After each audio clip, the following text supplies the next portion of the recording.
वंदे मातरम। जैसा कि हम लोगों ने पिछले दिन पुलवामा के बारे में पढ़ा था, जाना समझा था, आज हम लोग पहलगाम के बारे में समझेंगे, जानेंगे। तो ये जो पहलगाम एक कश्मीर का अत्यधिक आकर्षण का केंद्र और पर्यटन के लिए प्रसिद्ध स्थान है, वह अनंतनाग जिले में स्थित है। और कहाँ पर है? यहाँ से एक नदी है, दिखाई भी दे रही है, लिद्दर नदी। लिद्दर नदी के किनारे बसा हुआ यह शहर है। 2740 मीटर यानी लगभग 9000 फीट की ऊंचाई पर स्थित है और श्रीनगर से मात्र 90 किलोमीटर की दूरी पर है। पहलगाम का मतलब क्या होता है? ये पहेल और गांव, गांव का मतलब हमने पहले समझा था, गांव माने गांव, पहेल माने तो यह चरवाहों का गांव है। ऐसा क्यों? क्योंकि यहाँ पे जो गुज्जर और बकरवाल चरवाहे के लिए यह एक पसंदीदा स्थान होता था। वे अपने जानवरों को यहाँ पर चराने के लिए लेकर के आते थे और आते भी हैं।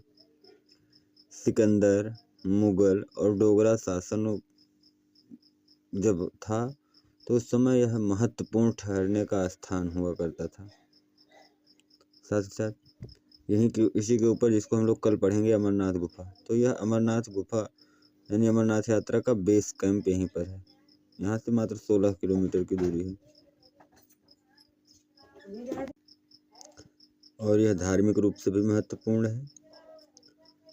लिद्दर नदी जो कि नीले पानी की नदी है, यानी यह नीली रंग की नदी है, जो कि दर्शकों को, पर्यटकों को अत्यधिक आकर्षित करती है।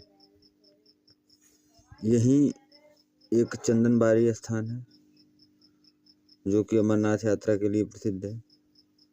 यहीं पर बेताब घाटी है, जहाँ पर बॉलीवुड की एक बहुत प्रसिद्ध बेताब फिल्म की शूटिंग हुई और बॉलीवुड वालों के लिए यह बहुत ही पसंदीदा स्थान हुआ करता है।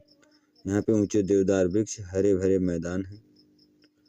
अरू घाटी यहीं पर है, जो trekking, horse riding, camping, skiing, sledge riding, snow tubing और विंटर फेस्टिवल के लिए भी प्रसिद्ध है। ग्रीष्म ऋतु में यहाँ का मौसम बहुत ही अच्छा होता है, यानी यहाँ पे जाने के लिए, पर्यटन के लिए अच्छा होता है। यह अखरोट के उत्पादन के लिए प्रसिद्ध है, साथ साथ सेब और केसर का उत्पादन होता है। आतंकियों के द्वारा 22 अप्रैल को 2025 में आतंकी घटना हुई, जिसका जिम्मा TRF द रेजिस्टेंस फ्रंट, लश्कर ए तैयबा का एक संगठन है, उसने लिया।